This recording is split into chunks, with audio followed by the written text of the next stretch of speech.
Hey, it's your girl, your favorite paralegal, aka Cassandra Lynn, and welcome to Legal Doc Talk 24/7.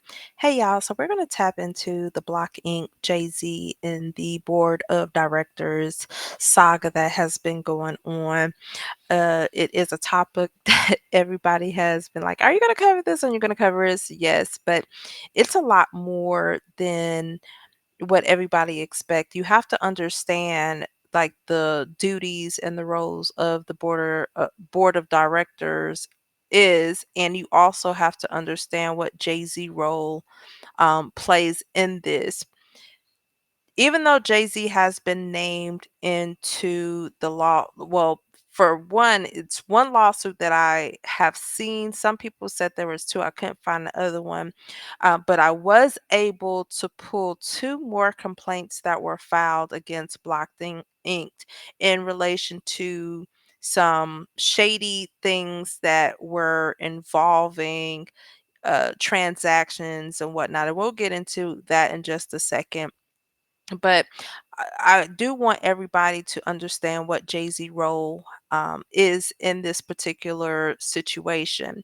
Now I had notes and for some reason they disappeared and I'm mad because there was a lot.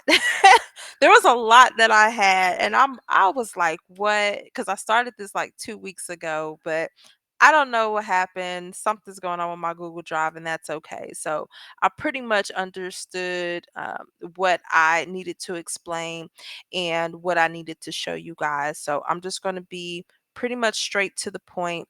The first thing I do want to talk about is what the role of a board of director is. So I'm taking off the paralegal hat and I'm putting on my MBA hat to discuss this portion of it. So, when we're talking about the role of a board of directors, usually they oversee the company's strategic direction, they ensure the ethical governance, and they act in the best interest of the shareholders and the stakeholders while also supporting leadership and shaping policies. Because anytime you have a board of directors, you have to have somebody that has the best interest of the shareholders, those people who actually have interest in the company. So when a company goes public, then you have stock and then you have all these other things that come with it. And so when you have people investing, like when you end up buying shares and all this other stuff of stocks, you have to have somebody oversee that. And that's what the board of directors does.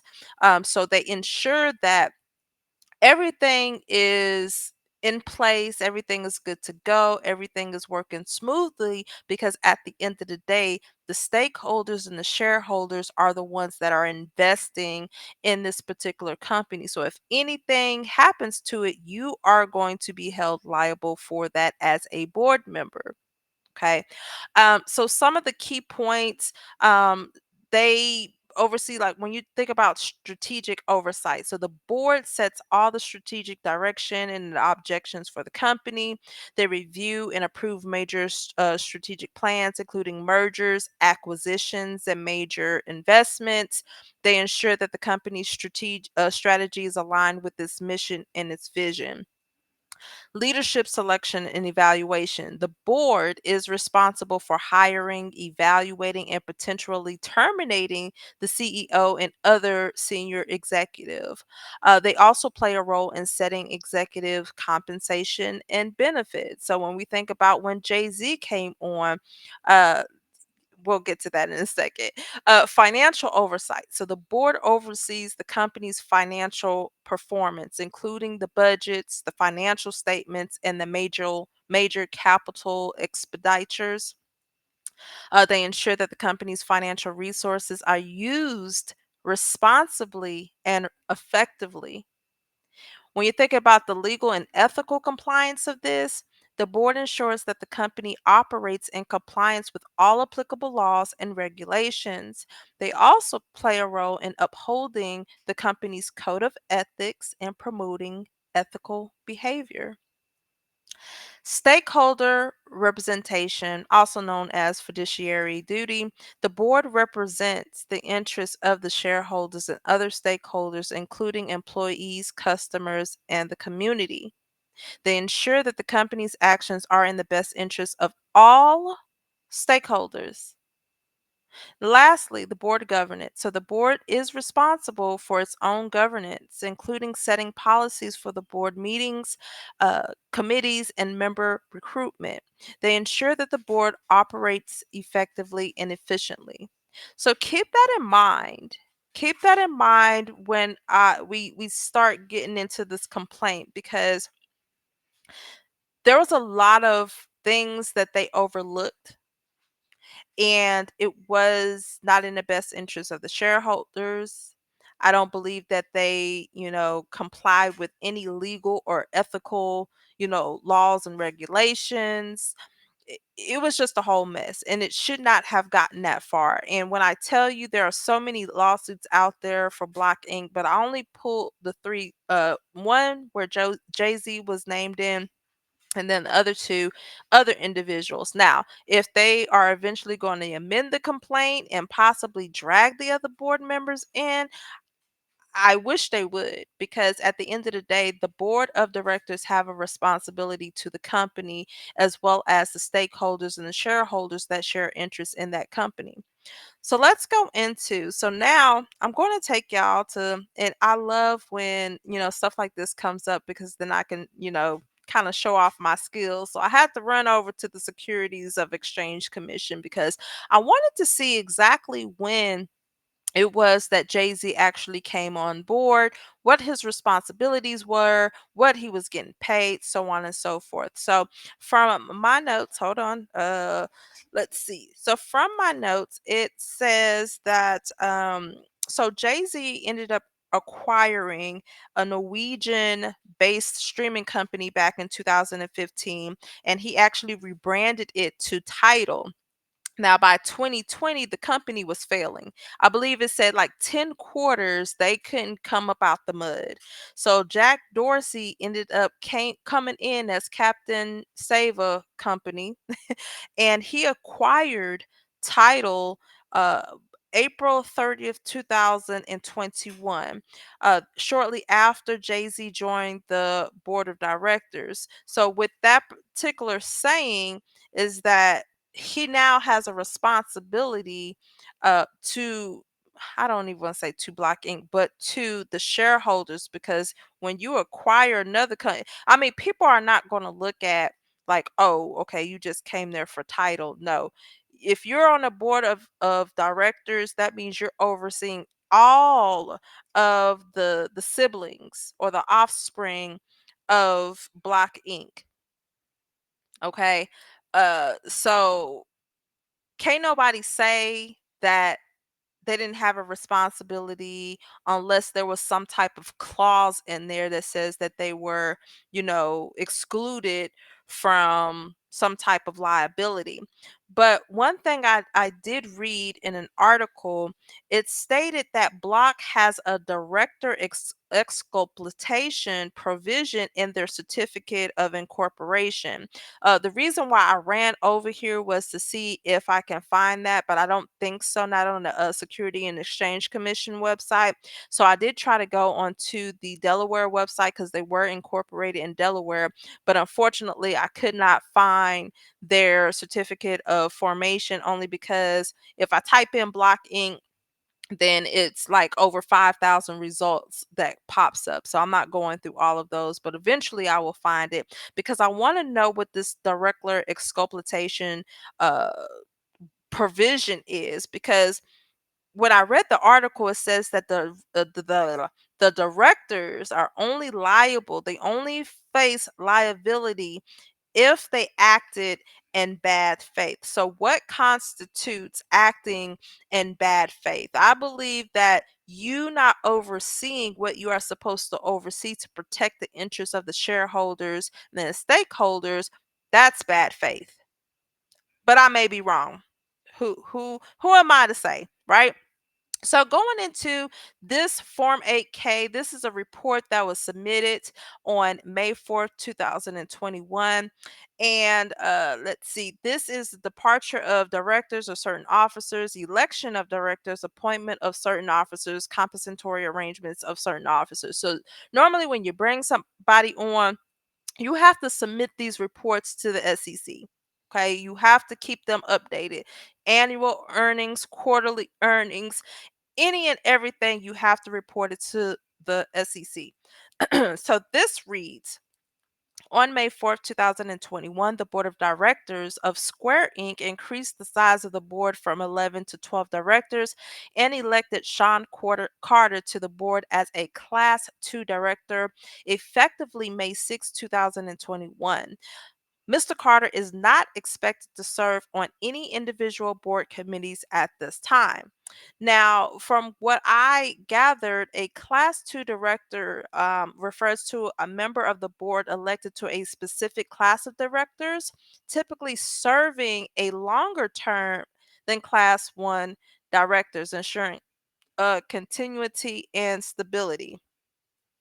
That's interesting. That is very interesting. All right, so going back to this.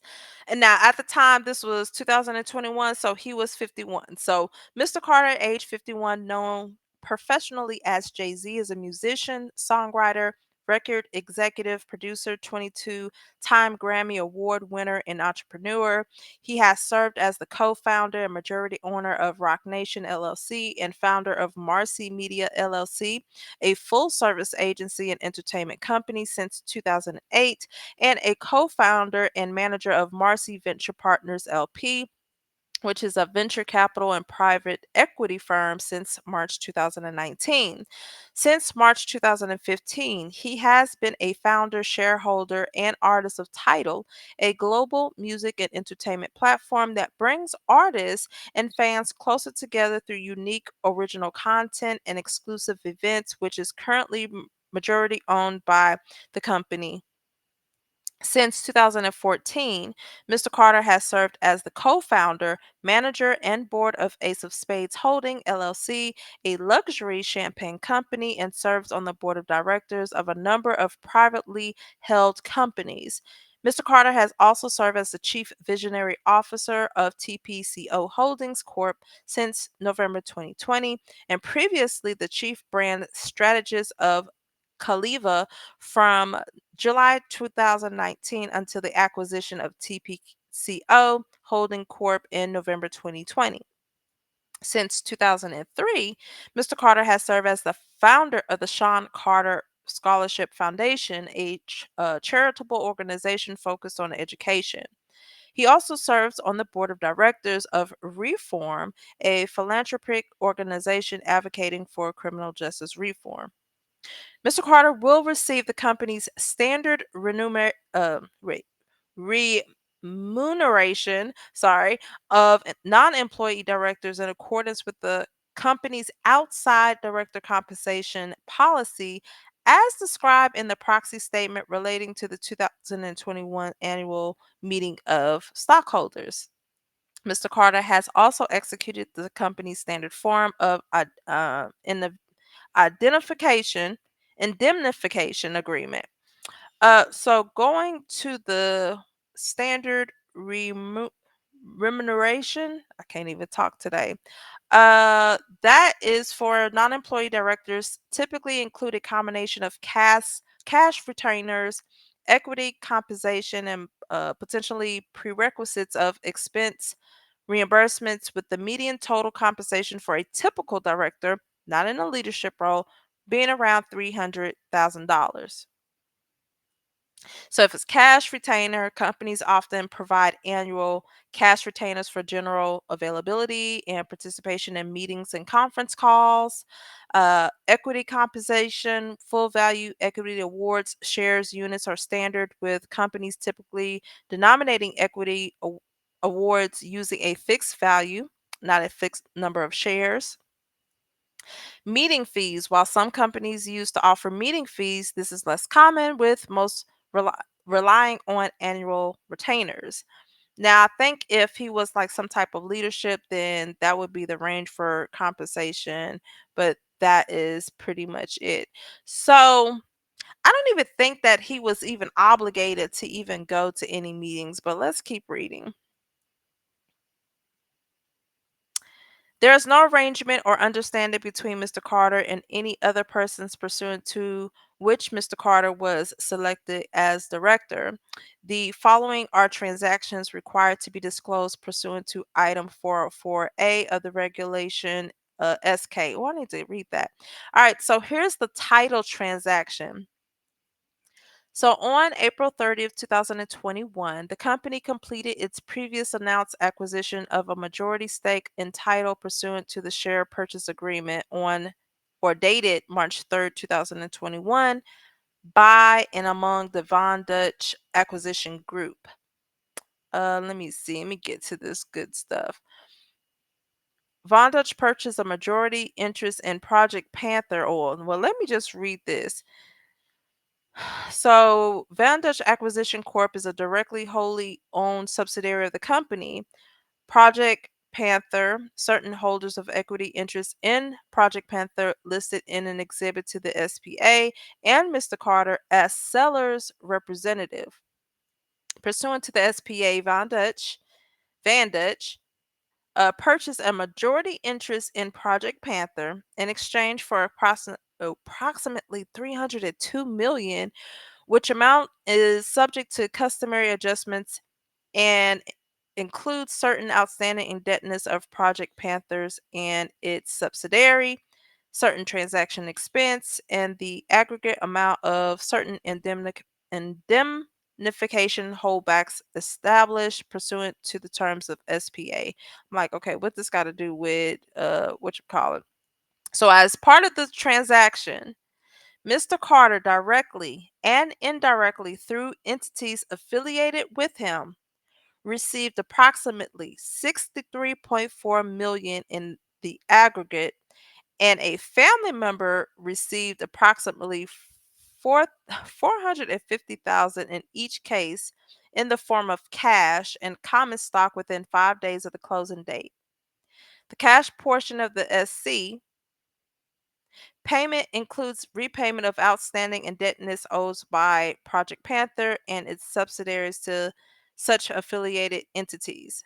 Mr. Carter, the entities affiliated with him, and the family member may also be entitled to receive additional amounts from certain indemnification holdbacks in the future in connection with the transaction. Mr. Carter was also reimbursed 4.5 million in connection with certain insurance golly expenses related to the transaction which he previously paid on behalf of Project Panther. Following the transaction, the related parties continue to retain a minority interest in Project Rising LLC, which is Title's new parent company and a direct subsidiary of Van Dutch. In connection with the transaction, the company retains a call option to acquire this majority interest in the future. This is wild. Sublease. The company has entered into a sublease agreement dated as April 30th, 2021 with Rock Nation for approximately 15,875 square feet of office space in New York City at an annual base rate of approximately 1.5 million. The sublease commenced on the closing date and has a term of 1 year, with the company having the option to extend the sublease for 2 additional 6-month terms and the right to terminate the sublease. So I guess because he brought title out, they are subleasing the office, or they did. Good grief. Marketing agreement. The company had entered into a marketing agreement effective December 14, 2020 with an artist represented by Rock Nation, pursuant to which the company would collaborate with the artist on certain marketing campaigns. The marketing agreement has term of 1 year. Rock Nation is paid commission of approximately 200,000 pursuant to the terms of the marketing agreement. Huh, this is interesting. So that's how he came about being on the board of Block Inc. That's interesting. Oh man, let me see. The 8K reports. Let's see, that was May. I'm gonna have to go through I'm gonna have to go through this eventually because y'all probably won't understand anything that I'm looking at. Okay, so let's hop into these uh these complaints, cuz it's very disturbing. And when you think about it, somebody has to monitor the transactions. Like, yes, you hire employees to monitor things, but you as a board, once again, you have to ensure that everything is going by the book. Because like I said, if something happens to the company, the shareholders are not going after the employees. They're going after the board members, because those are the ones that protect the interests of the shareholders and the stakeholders. So this one is the Patel versus Jack Dorsey, pretty much all of the board members. And this is actually a shareholder derivative complaint. So pretty much they were in violation of that report that I just read, with the Securities and Exchange, the SEC. That's a violation of what I'm about to read. Then we had another complaint, which was filed back in January. Another complaint for violations of the federal securities laws. They only sued Block Inc., Jack Dorsey, and Amrita. I didn't see an admitted complaint, but I really didn't look. So I am going to go back and look to see if there is one. But as of right now, only these individuals and entity has been sued. And then we also have another lawsuit that was filed back in January. It's a class action complaint, and they stated violation of California unfair competition law, along with negligence and unjust enrichment. Now, I'm just going to read the nature of the action so we can kind of get an idea of why Block Inc. is getting sued and why the board of uh, directors are being dragged into it. Now, I already gave y'all pretty much what their role is at Block Inc., but now it should make sense as to why they should be held responsible.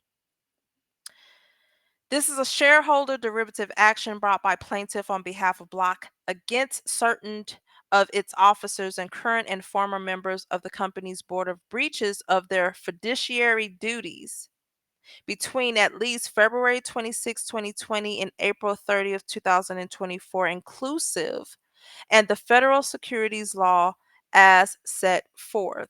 So, once again, when we're talking about fiduciary duty, the board represents the interests of the shareholders and other stakeholders, including employees, customers, and the community.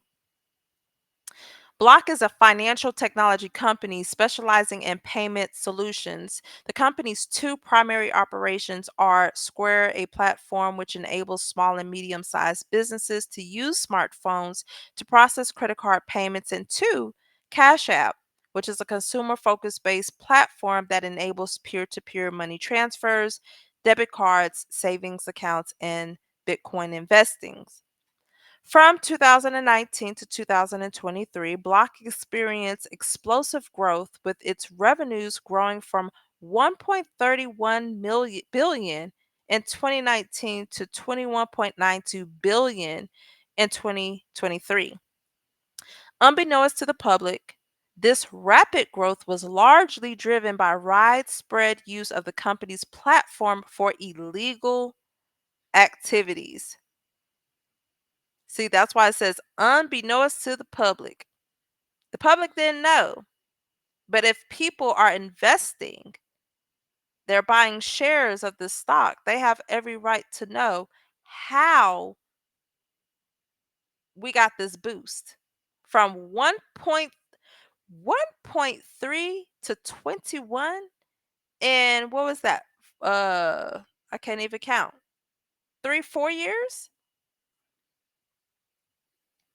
Throughout the relevant period, certain of the company's officers and members of its boards issued statements that were false and misleading and omitted to state material adverse facts necessary to make the statements not misleading because they failed to disclose that inner alia. One, the company lacked adequate customers due diligence practices and failed to adequately monitor the nature of the transactions that were being processed on the company's platforms. Two, company management imposed minimum obligations on users seeking to open accounts or transactions on the company's platforms and encouraged the use of Bitcoin, which together allowed the company to become a haven for unlawful activities.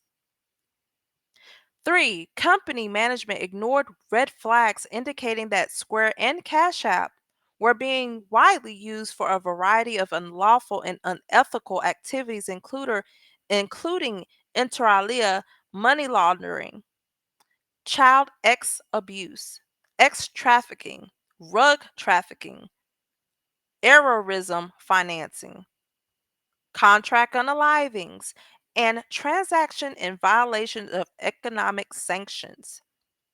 Four, as a result of the foregoing, the company was at heightened risk of regulatory scrutiny and reputational damage, and positive statements concerning the company's business operations and prospects were materially misleading and lacked a reasonable basis at all times.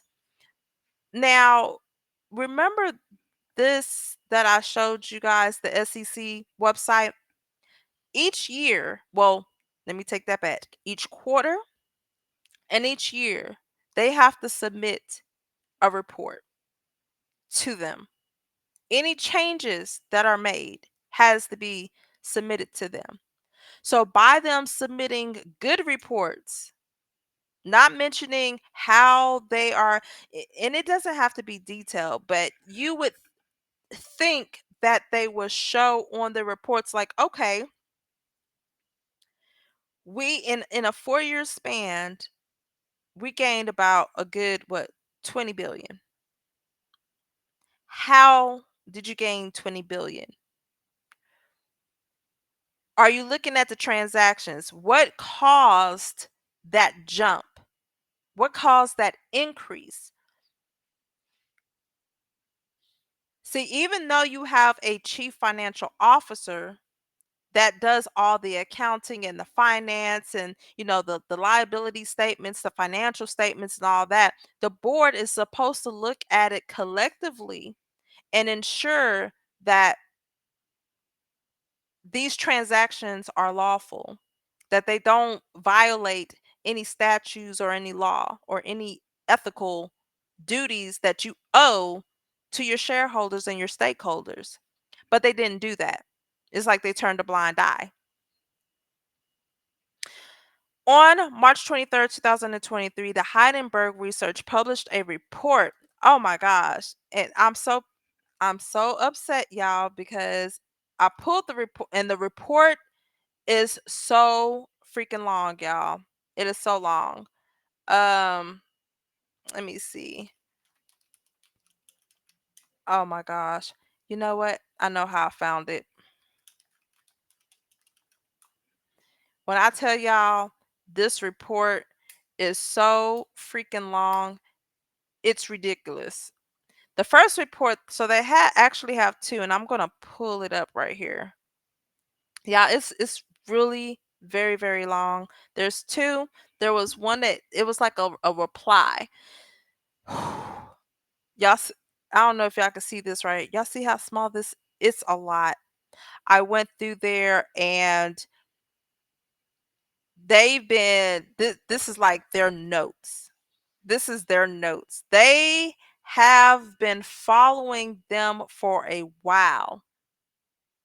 They have been following Block Inc. for a while.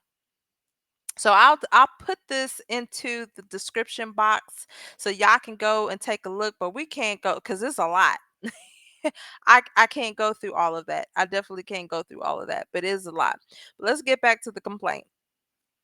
So on March 23rd, 2023, what I just showed y'all, Heidenberg Research published a report alleging that Block's explosive growth was driven by the company's willingness to facilitate fraud against consumers and the government, avoid regulation, dress up predatory loans and fees as a revolutionary technology, and mislead investors with inflated metrics. The Heidenberg report revealed that Cash App was widely used for inter alia X trafficking, rug trafficking, consumer scams, that 19 relief fraud, and even contract unaliving payments, explaining that Cash App embraced of non-compliance begins by making it easy for users to get on the platform, easy for them to get back on the platform if their accounts are closed, and easy to remain anonymous or operate under blatantly false identities. The Heidenberg report further details interviews with former Block employees who explain that the company systematically suppressed internal and user complaints related to rampant fraudulent and criminal activity on the company's platforms. And I don't know if they show it in here, but I did see on the report that they were, you know how people can actually, they don't, they really don't monitor, because you can use about 7 different emails and have about several different, Cash App. Uh, and it's sad, but they ended up showing. Look at this rug trafficking. The organization using Cash App, like they were not playing songs that mention using Cash App. I quote, I paid them hitters through Cash App. Block paid to promote a video for a song called Cash App, which describe paying contract unalivers through the app. The artist, 22 G's, was later arrested for attempted unaliving. Look at this. Look at this. Let me see. He said, I had a pow pow in my backpack. Blicky the blicky run down where the stash at. I pay them hitters to Cash App. Pow pound like Mitchell put holes in his snapback. We snuffing bodies and trash. Really? And then look at this. Drop your Cash App name. Like, so, but you know what? I tell y'all all the time. I tell y'all every single time that nothing is ever deleted. Social media is people downfall. Look at this. Cash App was cited top app used and reported US X trafficking. Look at this.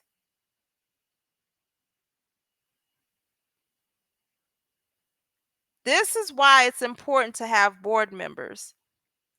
I have board members for my nonprofit. I have board members. It is a reason. I wanted to show this is look at this. Jack Dorsey. There's one, two, three, four, five. Five Jack Dorseys. They even had accounts under Elon Musk and Donald Trump. Do y'all see this? Look at this. You see how many? This is probably, I can't even count. This is probably 50 Elon Musk accounts. Look at this. Fr- This is crazy. Look at this. Do y'all see this? This is the illegal stuff that is going on. This is the illegal stuff that's going on. That's why you have a board of directors to ensure that the company is doing what it's supposed to do, but apparently that's not happening. On this news, the price of block declined. So once that report that I just showed y'all came out, the stock declined 15% in one day from a close of 72.65 per share on March 22nd to the close of 61.88 per share on March 23rd. Yeah, I have a minor in finance as well. So I love stocks. I have stocks as well, so I do understand this. But that's a drop.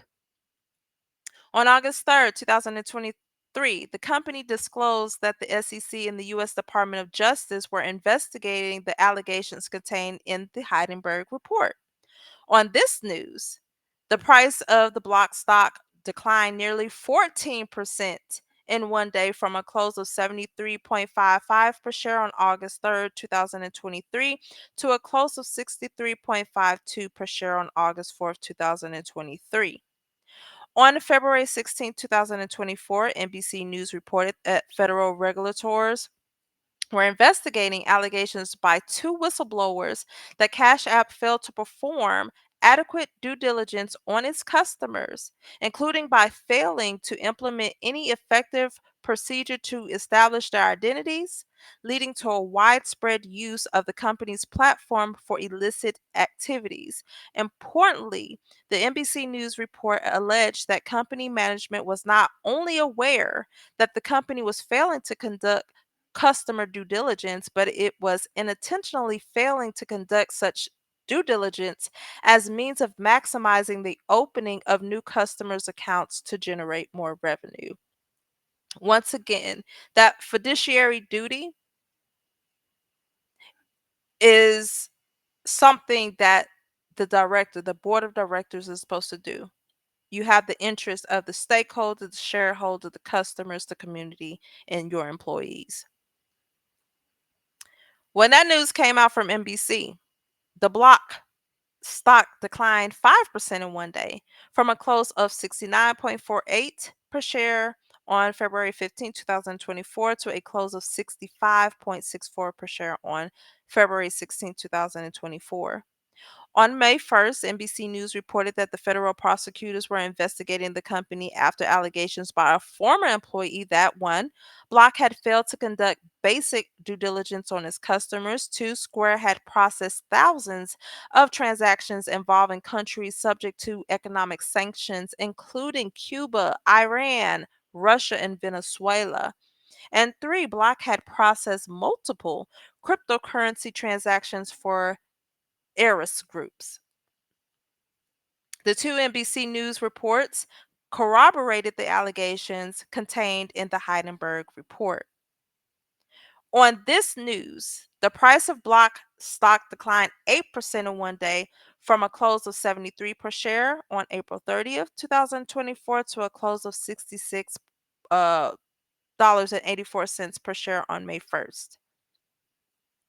As a result of the foregoing, the securities class action was filed against the company and certain of its executive officers, exposing the company to massive class wide liability.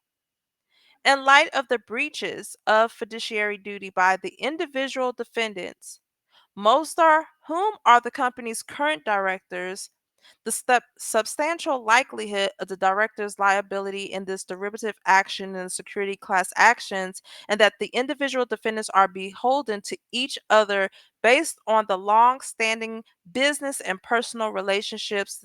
The individual defendants do not possess the requisite levels of this interest, this interest, disinterestedness, woo, and independence to consider a demand to commerce litigation against themselves and the other individual defendants on behalf of the company. Accordingly, plaintiffs do not make a demand on the board because, as further detailed herein, demand would be futile and a useless act. That's why they didn't say the whole board of directors. They're talking about individual defendants because each of them, as a board member, had a responsibility. This is crazy. Now, we already talked about as far as what Jay-Z ended up getting when Block Inc. acquired title. But here it says that he was a board member since May. And the company's public filings, he received $289,720 in 2023 in compensation from the company. As of March 31st, 2024, defendant Carter beneficially owned 38,000 shares of Class A block common stock, which is worth roughly $3.1 million. I wonder, so I would assume that it's between anywhere from like $60 to $75 per share. Let me see. Block Inc. I'm going to pull up the stock price. They are in the New York Stock Exchange. Oh my gosh, y'all, when I tell y'all, I love freaking math, stocks, finance, whatever you want to call it. So now look, I'm pretty sure after all of what has came out today, and well, not just today, in the past couple of months, this is where they are at now. They are at 59.65. This was the close. Um, they're not even going over 60. They're not even going over. So remember back in what was that 2023, they were going, they were at starting at 75, and then some bad news come out to get down to the 60s. Yeah, they're not. I don't even know the last time that they ever seen that. Let me see. All right, February 19th, they was at 83. And then since then, look at this. This is 1 month. 6 months. December 11th, they were at $98.19. I think probably this is the highest. So December 4th, they were at $98.92. Oh, it says right here. So the 52-week high at 99.26, 52-week low at $53.54. Year to date, year to date ain't looking great. I believe on January 10th is when the one of the lawsuits that I'm going to read was filed. I do know that. And it still looks like they're struggling, but whatever happened February 20th is not looking good. They are struggling. This is year. This is the year. So between November 2024 to November 20th, they had a good run. But baby, 5 years definitely ain't looking good. And this is, they look like they was at the height of their game. That's 5 years. And then this is overall, I guess since they started. So y'all can kind of see where they at. It's not looking good. It's not looking good at all. So yeah, it sucks for Jay-Z to be included, but if you're going to be a board member, you have to do what you're supposed to do. Very, very tragic. Let's see what else it says in this complaint. It just talks about the fiduciary duties of the individual defendants. So, by reason of their positions as officers and/or directors of Block, and because of their ability to control the business and corporate affairs of Block, the individual defendants owed Block and its shareholders fiduciary obligations of trust, loyalty, good faith, and due care, and were and are required to use their utmost ability to control and manage Block in a fair, just, honest, and equitable manner. The individual defendants were and are required to act in furtherance of the best interests of Block and its shareholders so as to the benefit of all shareholders equally. Each director and officer of the company owes to Block and its shareholders the fiduciary duty to exercise good faith and diligence in the administration of the company and in the use and preservation of its property and assets, and the highest obligation of fair dealing. The individual defendants, because of their positions of control and authority as directors and or officers of block, were able to and did directly and or indirectly exercise control over the wrongful acts complained of herein. To discharge their duties, the officers and directors of block were required to exercise reasonable and prudent supervision over the management, policies, controls, and operations of the company. Each individual defendant, by virtue of his or her position as a director and or officer, owed to the company and to its shareholders the highest fiduciary duties of loyalty, good faith, and the exercise of due care and diligence in the management and administration of the affairs of the company, as well as in the use of preservation of its property and assets. The conduct of the individual defendants complained of herein involves a knowing and culpable violation of the obligations as directors and or officers of block, the absence of good faith on their part, or a reckless disregard for their duties of the company to the company and its shareholders that the individual defendants were aware or should have been made aware pose a risk of serious injury to the company. A senior executive and directors of a publicly traded company whose common stock was registered with the SEC pursuant to the Exchange Act and traded on the New York Stock Exchange. Okay, I'm getting tongue tied. Time to lay it down. The NYSE.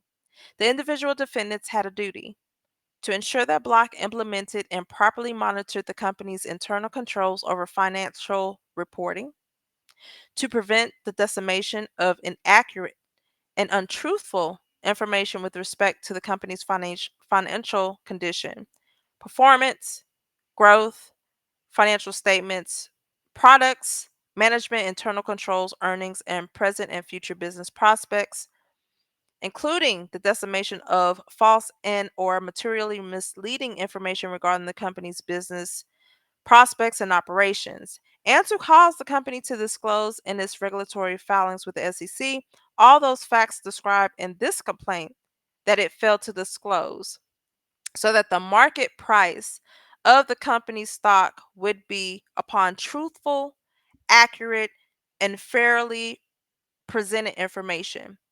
Because as y'all can see, I just showed y'all the stock market, the closing price is sitting at $55. So what they're trying to say is they hid all of this activity to maintain a high market price, a market stock price. Because the higher the price is, you multiply that by however many shares you have, that's how much it's worth. That's money. And so that's why they're going after the directors, because you see, Jay-Z has 38,000 shares as of 2024. So if a share is at $98 per share, guess how much he's going to get at the end of the year? He's going to take $98 per share versus $55 per share. So they hid that information so that way, and that's what they're relating to. Now, even though they may not have known, they should have known, because that is their duty. That's their purpose. That's their responsibility as a board of director. So it's no excuse, to be honest, for any of them. To discharge their duties, the officers and directors of Block were required to exercise reasonable and prudent supervision over the management policies, practices, and internal controls of the company. By virtue of such duties, the officers and directors of Block were required to, among other things, to ensure that the company operated in a diligent, honest, and prudent manner in accordance with the laws and the regulations of Delaware and the United States, because they were incorporated in Delaware, and pursuant to Block's of code of business conduct and ethics. They have to ensure that they conduct the affairs of the company in an efficient business-like manner so that as to make it possible to provide the highest quality performance of its business, to avoid wasting the company's assets, and to maximize the value of the company's stock. Remain informed as to how Block conducted its operations, and upon receipt of notice or information of imprudent or unsound conditions or practices, to make reasonable inquiry in connection therewith, and to take steps to correct such conditions or practices. These are the things that they were supposed to do.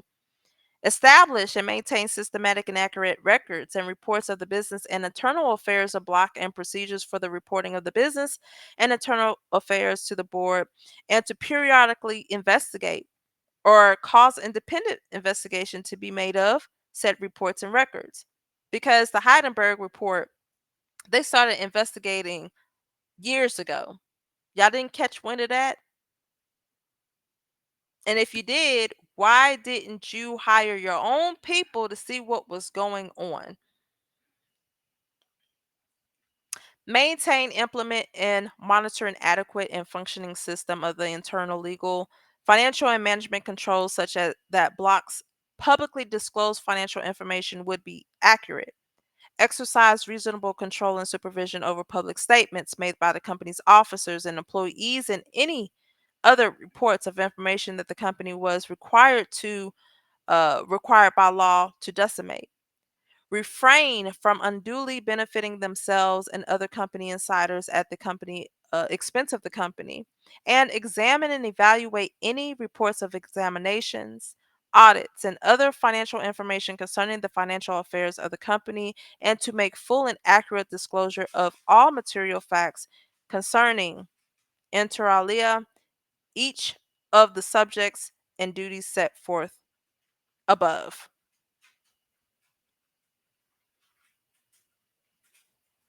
Conspiracy, aiding and abetting. So because y'all didn't report this stuff, you're now subject to conspiracy, aiding and abetting. We all know what this means. I don't have to go over that.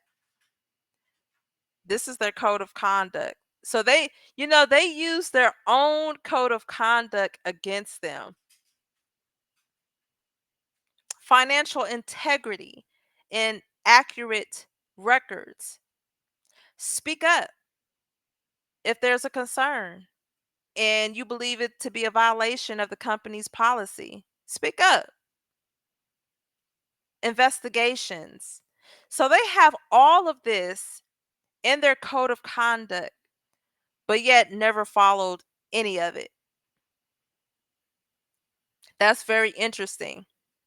Um, let's go into this particular complaint. This is Corinne Gonsalves, and she sued Block Inc., Jack Dorsey, and Amrita Ahuya. Hope I'm saying that right correctly. Let me reshare this. And so in this particular lawsuit, it's a class action because it's individually and on behalf of other similarly situated individuals. Oh wow. Complaint for violations of federal securities law. So for her, probably the same thing. Block is a financial technology conglomerate. Let me see. Through the Cash App, users can transact in Bitcoin, and Block prides itself in providing a frictionless consumer experience with minimum hurdles to opening an account, sending and receiving payments, and depositing and withdrawing funds. During the class period, and they're saying between February 26, 2020 to April 30th, 2024, defendants claimed that Block maintained, let me go here. Block maintained robust anti-money laundering and other compliance protocols and procedures designed to effectively prevent the use of company products and service from being used for illicit or criminal activities. For example, And the periodic SEC filings. Like I tell you, you have to file every quarter and you have to file an annual report. So, in their periodic SEC filings, defendants represented that the company had implemented an AML program designed to prevent our payment networks from being used to facilitate money laundering, terrorist funding, and other illicit activities. Defendants further stated that this compliance program was designed to prevent Block's network from being used to facilitate businesses in countries or with persons or entities, including or designed designated lists promulgated by the United States Department of Treasury Office of Foreign Assets Controls and equivalent applicable foreign authorities. Defendants highlighted Block's policies, procedures, reporting protocols, and internal controls, including the designation of an AML compliance officer and its purported vetting and monitoring of Block's customers and the transactions on Block's platform, which defendants claim address the company's legal and regulatory requirements and were designed to assist in managing risk associated with money laundering and terrorist financing. So, when did this come out? Because remember, in the other one, they were saying all of these things was happening. So, you're telling me that they implement the well, and I'm throwing up air quotations. So, they implemented a money laundering protocol. Obviously, it didn't work. I'm wondering if they did. I wonder when they did that. So they did know that they was getting investigated. These and similar representations made by defendants during the class period were materially false and misleading when made. In truth, as defendants knew or recklessly disregarded, Block failed to implement even basic due diligence and know your customer protocols effectively, creating a haven for criminal and illicit activities on its Square and Cash App platforms. Among the numerous illegal activities that proliferated on Block products during the class period, company customers use Block products to engage in money laundering, child sexual abuse, ex trafficking, drug trafficking, terrorism, financing, contract unalivings, and illicit payments to entities and persons subject to economic sanctions. Block failed to report thousands of suspicious transactions to regulatory authorities, permitted customers subject to sanctions alerts to complete transactions before the alerts were resolved, and failed to screen customers' biographies against sanctioned keyword lists, among numerous other compliance shortfalls. As former employees would later reveal, defendants failed to course correct even after senior Block leadership was alerted to these deficiencies and despite numerous red flags, ultimately leading to multiple whistleblower complaints and probes and fines by regulators. And what? Y'all, this is crazy. As a result of defendants' wrongful acts and omissions and the subsequent declines in the market value of Block Class A common stock, which dropped 77% to a low of less than $66 per share by class period end from its class period peak of over $289 per share. I showed y'all the stock exchange. I showed y'all the history. It was up to $289 per share. It is now down to nothing. $55. Plaintiff and other members of the class suffered significant financial losses and economic damages under the federal securities laws. I'm wondering if these are shareholders that oh yeah, plaintiff purchased Block Class A common stock as described in the attached certification, which is incorporated herein by reference, and suffered damages as a result of the conduct alleged herein. I'm not going to go all into it, But yeah, so this is a shareholder. I want to see if I could see yep, look at this. February 25th, she purchased 200 shares at $239 per share. Hold on, I'm getting my calculator. Yeah, I know this is about Jay-Z, but this is bigger than anything. This is why you have to be careful. One, as a business owner, you have to be careful on who you select to be on your board. And then two, you got to be careful if you accept that position as a board member, what your duties are. See, not a lot of people understand. So this person purchased 200 shares at $239. So that is a total of $47,800. Roughly $48,000 is what they paid out to acquire $200. February 25th, 2021. That was their share. So yeah, so a shareholder and other people that are in the similar situation as her. That's why this is considered a class action lawsuit. But now, like I said, it's only against Block Inc., Jack Dorsey, and Amrita. This is not something that she's suing for the company as a whole. But once again, I strongly believe that this complaint can be amended to add the individual board members because they are the ones who had the fiduciary duty, because they are the ones responsible for the best interest of the shareholders and the stakeholders, community, customers, and employees. The last complaint that I want to show you guys, once again, this is a class action complaint. David Tucker, Lucille Morange, and other people in this same predicament. They sued Block Inc. and Cash App Investing, and they filed this suit on January 10th. Let me see, the other one was filed January 17th. So January was not a good year. And then the Patel, if I'm not mistaken, the one that has Jay-Z's name, in February. So no wonder the stock has declined.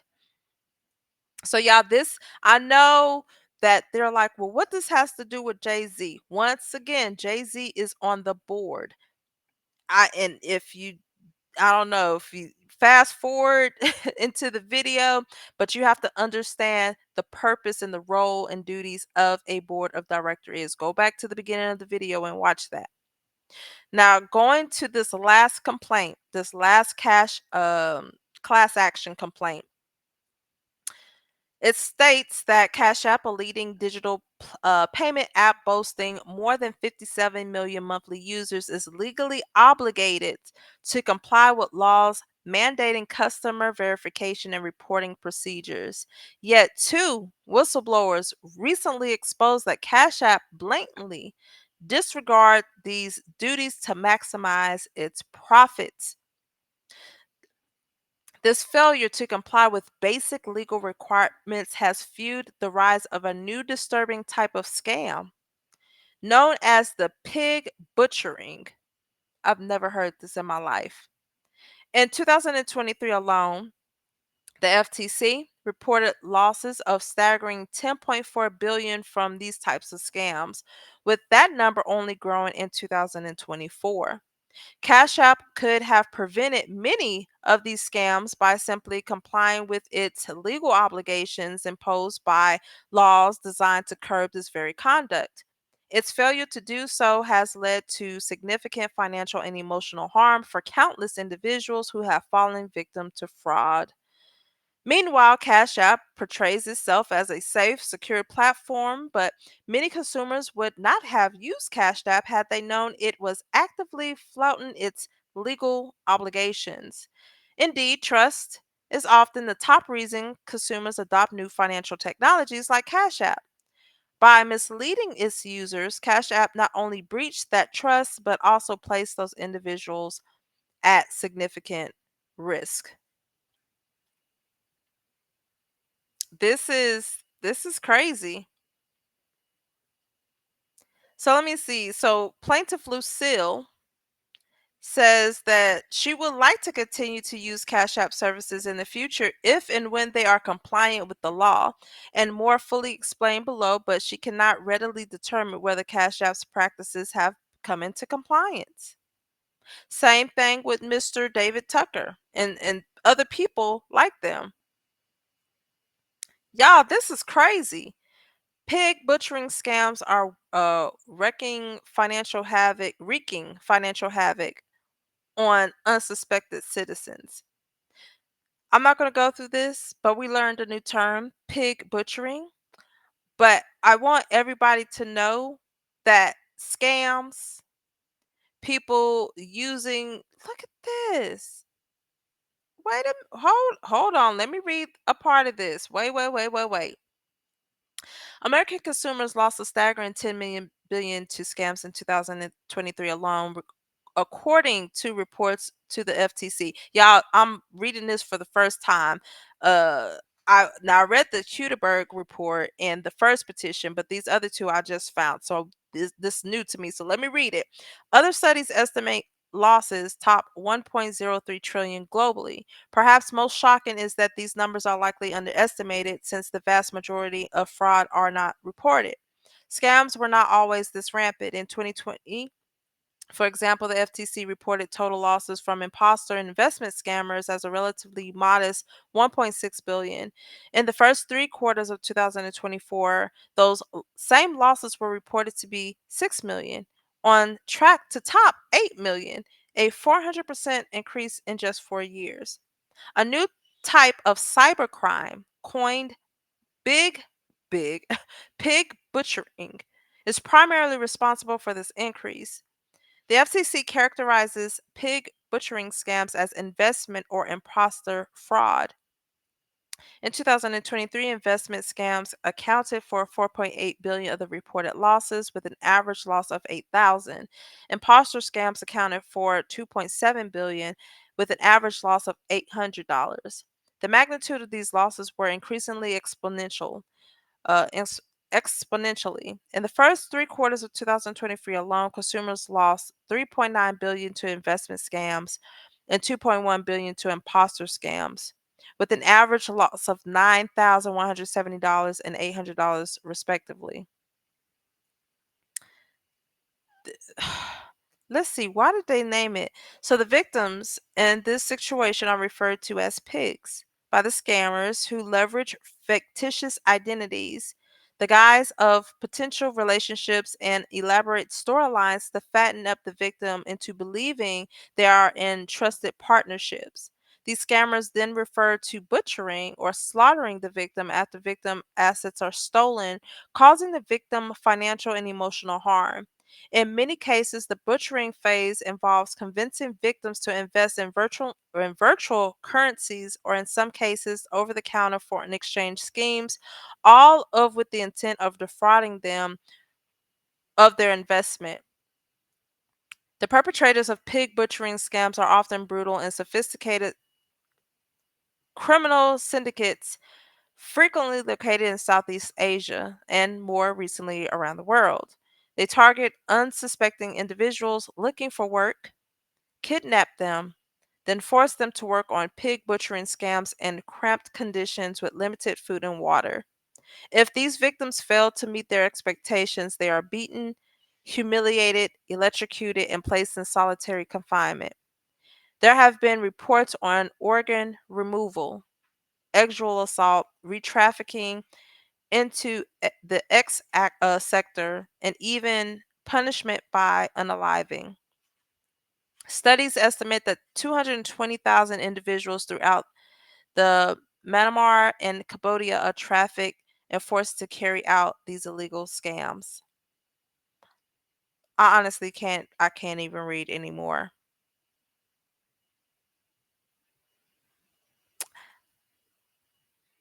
This is beyond This is beyond crazy. So Cash App, once again, as the lady stated before, how can you sit there? Wait, hold on. Let me make sure it's this one because yeah, they failed to comply. Okay, so that was the other one. So that was this complaint where they actually had a money laundering protocol. But here, it just obviously, what does Block Inc. what do they do to ensure that these type of things are not happening? Because I've everybody that's about it. I can't read anymore because that's sickening. Because we all know what happens. I think a lot of people can tell me in the comments whether or not somebody has taken some money out of their Cash App card, or if somebody has conned you and say, "Send me a Cash App," or "What's your?" Somebody has been conned, but that goes all the way back to Block Inc.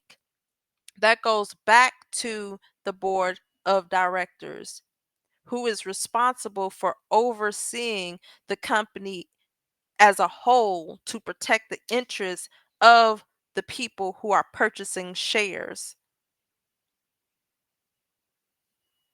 The more that we report on this, I do see a decline in their stock price. So, yeah, Jay Z is included in this lawsuit as he should. He is a member of the board of directors. So, he does have an obligation to protect our interests as shareholders. Now, when I say "our," I have not purchased a stock of Cash App or Square. So I'm gonna talk about the people. So the people who actually bought shares of Cash App or Square or whatever, Jay-Z has a duty along with the other 11 board members. So he's not getting out of this one. He's not getting out of this one. I would like to see how Alex Spiro and Quinny Manuel is going to get him out of this one, and many others. Because I know this is not the first, this is not the last. There's two complaints that I read that were class action lawsuits. Let me see. Patel. Nope. Nope. Oh, wait. Hold up. Because Patel says derivatively on behalf of nominal defendant block. Hold on. I just read that. So that is a little bit different because he's saying he is on behalf of the defendant Block Inc. That's why he sued them individually. So a derivative lawsuit is a lawsuit that's brought by a shareholder on behalf of a corporation alleging that the corporation's director. Okay, so what he did is he's a shareholder who filed a lawsuit on behalf of the corporation against the directors and the officers. Hey, that makes sense now. When a shareholder brings a derivative suit, the corporation is named as a defendant, but it's considered a nominal defendant. This means that the corporation is technically a party to the lawsuit, but it's not the party against who the claim is primarily directed. So even though Patel is not suing Block Inc. per se, he is suing the directors. And I hope that makes sense. That's why it's called a derivative lawsuit. So he, as a shareholder, he's bringing it on behalf of Block Inc., but he's not suing Block Inc. He is suing the actual directors. As far as the other two, they're suing the company as a whole. That makes sense. Okay.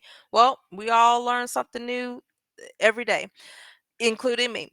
But y'all let me know what y'all think about this. Like I said, Jay-Z is not going to get off of this, especially the Patel versus the board of directors, because once again, they all have an obligation and a duty to ensure that the company is running smoothly, that they are abiding by every law and statute, they're following their own code of conduct and ethics, which obviously they're not. But I want to see how Alex Spyro is going to get him out of this one. But y'all let me know what y'all think about this in the comments below. Don't forget to like, share, and subscribe. Until then, you all be blessed and I'm out. Bye.